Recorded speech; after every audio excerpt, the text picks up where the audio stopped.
The Brew House was created to capture and share with you the long history of the Genesee brewery. But the brewery itself isn't half as interesting as the beer and the people who make it. Visit GeneseeBrewhouse.com.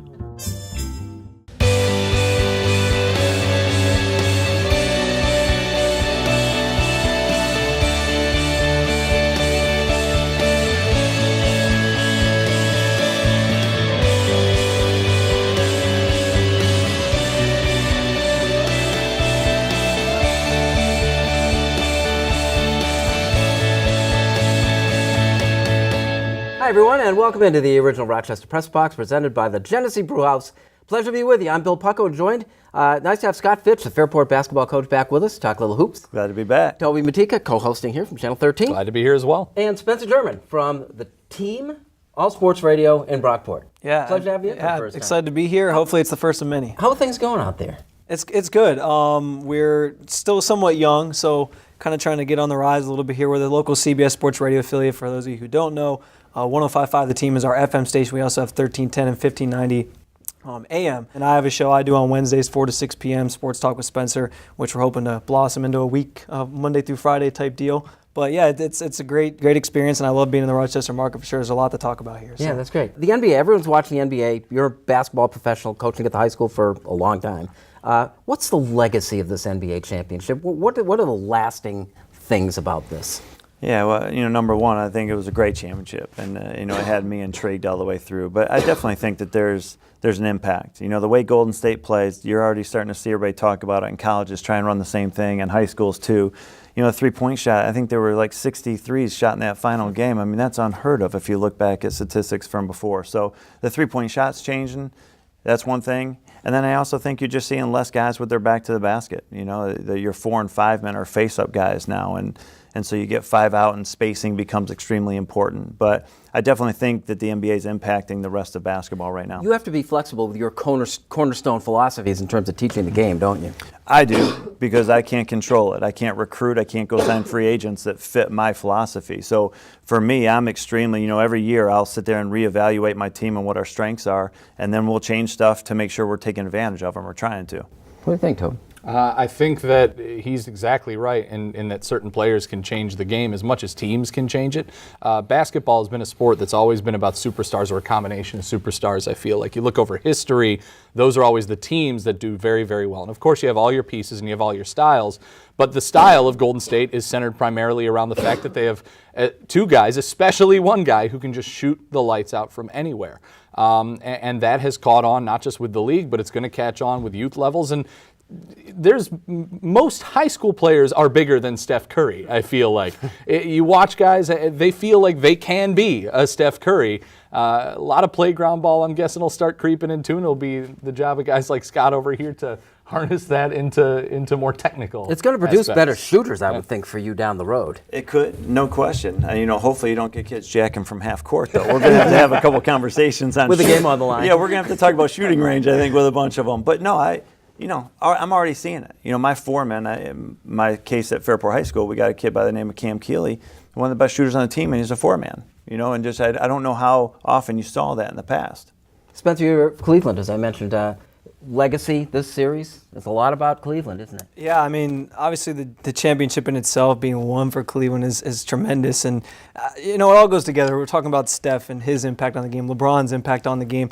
Those are the guys that players look up to at the high school level and lower, and they say, I want to be like that. And it's just, you look at LeBron, he's a freak of nature athlete. Like, you may never see anybody like him again. And then you have Steph, who we were talking just before the show. He is kind of your average Joe type looking guy, where I think that is what intrigues a lot of people into, I want to be like him because I'm his build. I'm 6 foot. I can shoot jumpers, and they want to get to there. But again, it's not just as easy as snapping your fingers and you're LeBron James or you're Steph Curry. It takes a lot of work. What's funny though? Cleveland goes 52 years without a major sports championship for the Cavaliers. Their highest level hockey team, they don't have an NHL team. The Lake Erie Monsters, the AHL, won their championship just a few weeks before. Right. It's not major sports, but they technically had their little hex broken. Yeah. it's cool to see that city's been starving for it, and I know fans in Buffalo are actually not too proud to admit they're a little jealous right now. Yeah, well, they're like next in line, right? Them, Washington, I've seen Washington, D.C., Atlanta. Some of these teams lay claim to be the saddest sports city now left in America. This is the original Rochester Press Box presented by the Genesee Brew House. We'll talk football next.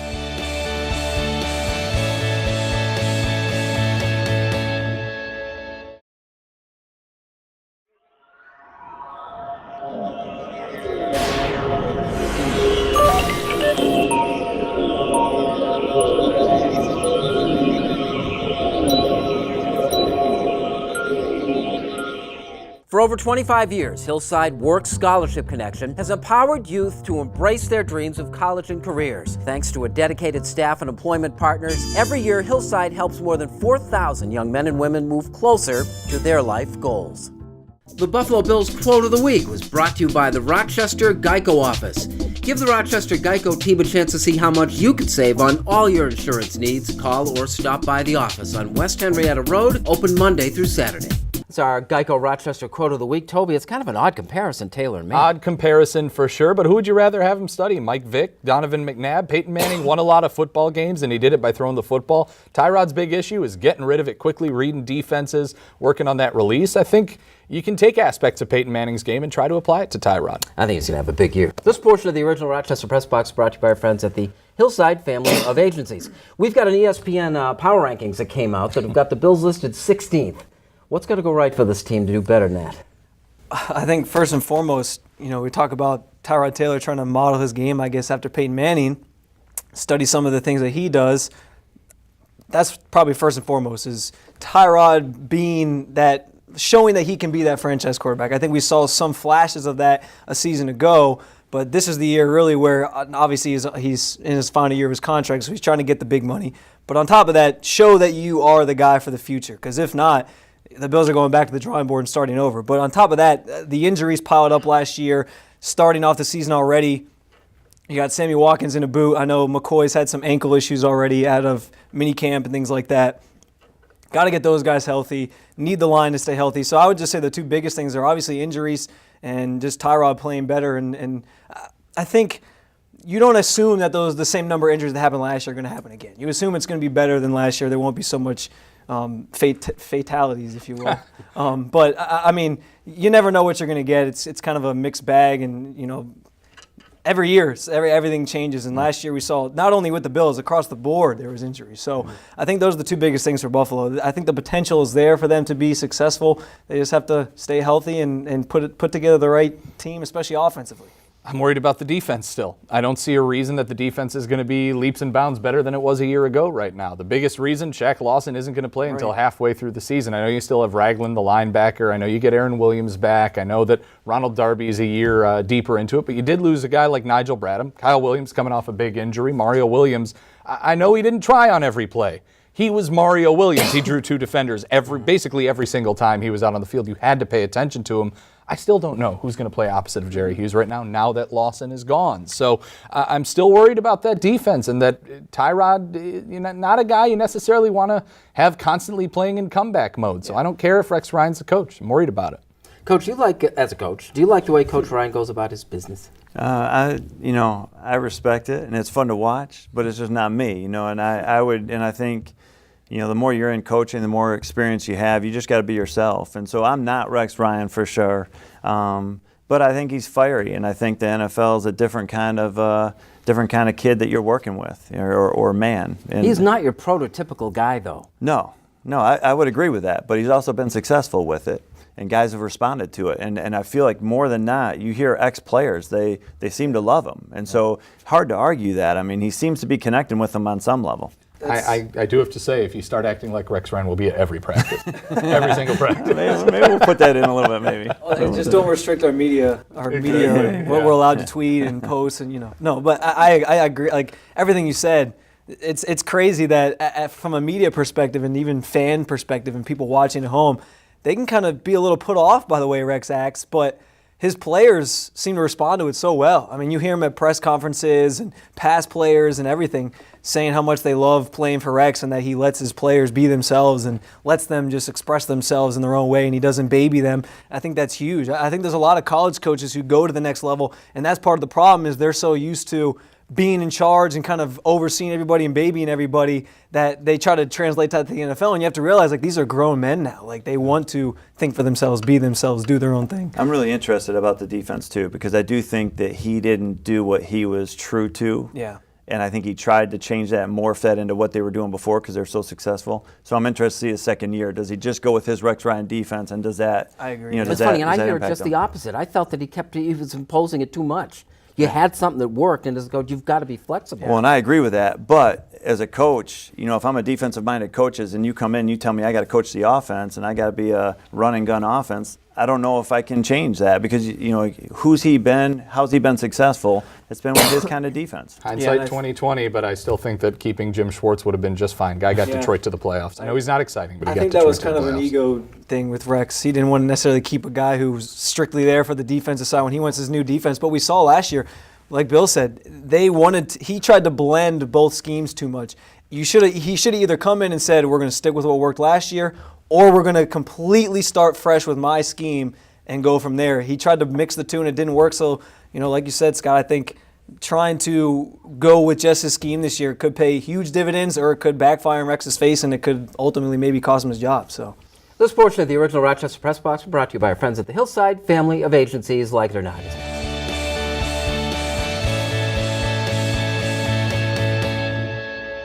As we go to break, it is time for the Turnbull Heating and Air Conditioning Trivia Question of the Week. When you're searching for a local heating and air conditioning contractor, look no further than one of the most reliable teams in the area at Turnbull Heating and Air Conditioning. Is called Turnbull at 343-2005.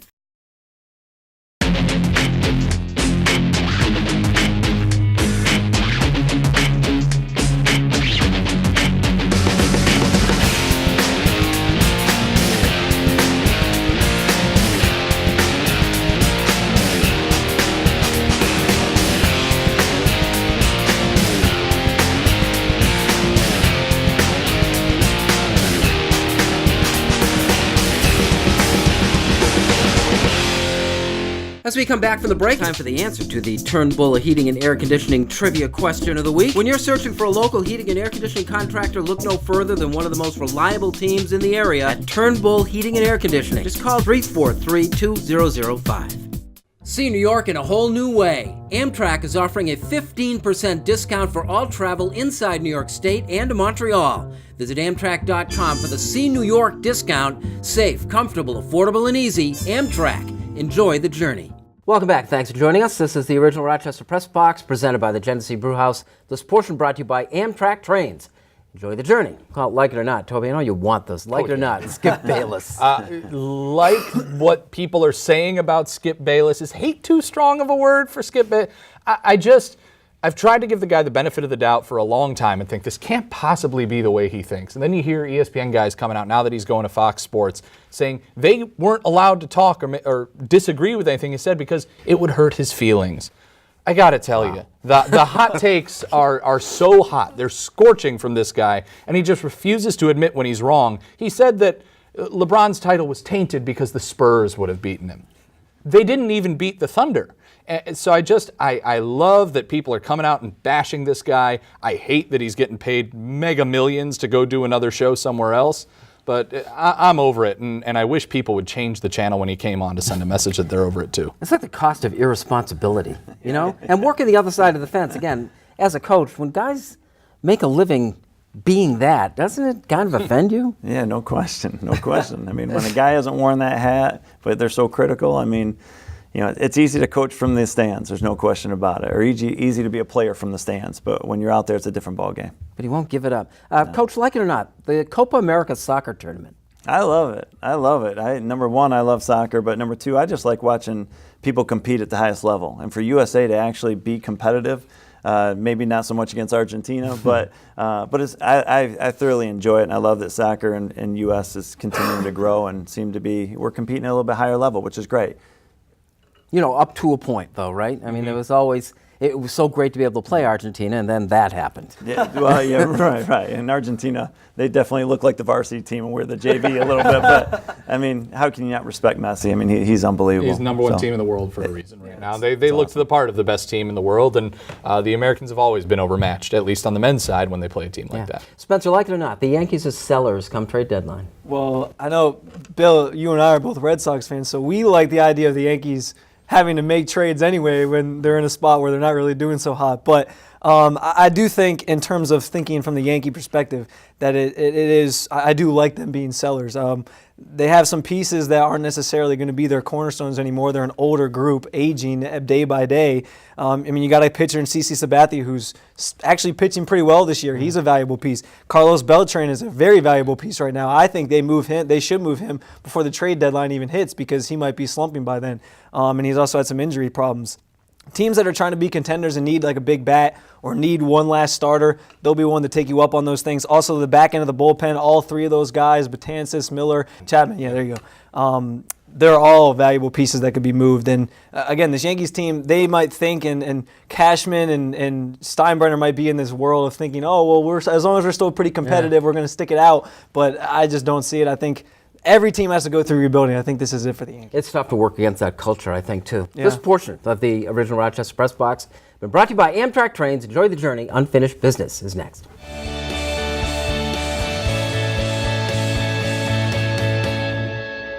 The Rochester Press Box Stat of the Week, brought to you by Cariglio's Pizza. With 5 locations serving the Rochester area, visit carigliospizza.com today.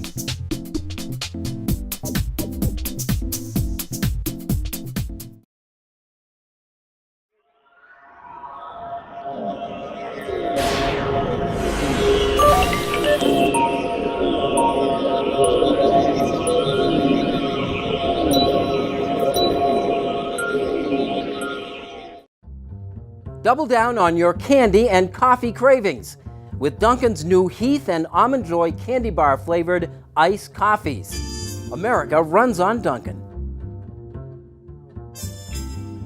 Welcome back to the original Rochester Press Box. We call this Unfinished Business, and it's brought to you by Dunkin' Donuts. America runs on Dunkin'. Spencer, go first.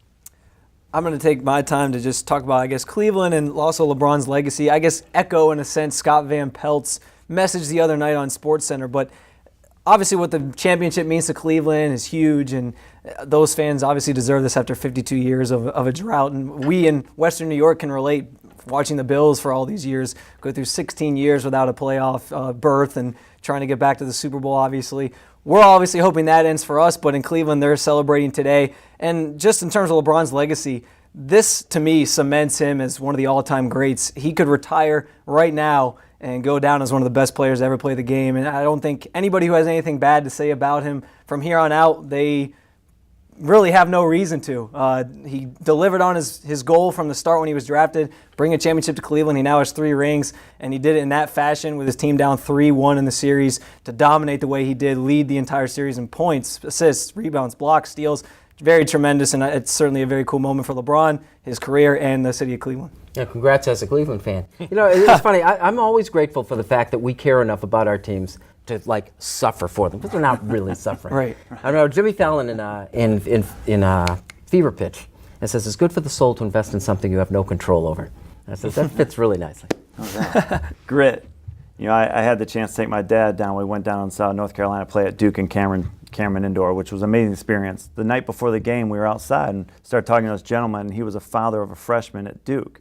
And he was talking about how all the guys were worried about their draft status and things like that. And it just, I couldn't believe how much it was not team-oriented and it was just individual. And then he said that if things didn't work out well because they had a new recruiting class coming in, they were going to transfer. And it just made me realize, you know, that we just don't have a lot of grit right now, I feel like, in our sports. And sports, for me, are a learning experience, and you got to go through adversity. And those kids that can deal with adversity and become successful on the other side, I think those are your successful people. You know, and you look back at youth sports, and I've talked about this before, you know, I feel like we've lost some of that too, like having your kid deal with adversity and get through it instead of just pick them up and put them on a different team, you know, if things aren't going your way.